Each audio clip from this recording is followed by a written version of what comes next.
moi, général de Gaulle, j'invite tous les militaires français des armées de terre, de mer et de l'air à se mettre en rapport avec moi.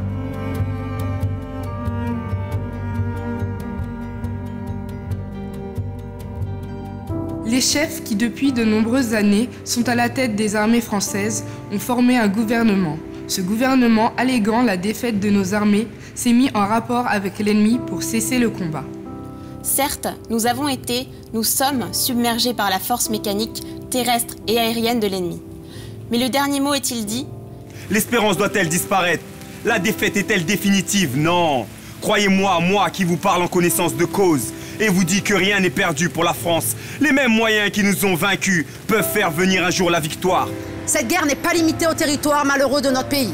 Cette guerre n'est pas tranchée par la bataille de France. Cette guerre est une guerre mondiale. Toutes les fautes, tous les retards, toutes les souffrances n'empêchent pas qu'il y a dans l'univers tous les moyens nécessaires pour écraser un jour nos ennemis. Foudroyés aujourd'hui par la force mécanique, nous pourrons vaincre dans l'avenir par une force mécanique supérieure. Le destin du monde est là. Moi, général de Gaulle, actuellement à Londres, j'invite les officiers et les soldats français qui se trouvent en territoire britannique ou qui viendraient à s'y trouver, avec leurs armes ou sans leurs armes. J'invite les ingénieurs et les ouvriers spécialistes des industries d'armement qui se trouvent en territoire britannique ou qui viendraient à s'y trouver, à se mettre en rapport avec moi. Quoi qu'il arrive, la flamme de la résistance française ne doit pas s'éteindre et ne s'éteindra pas.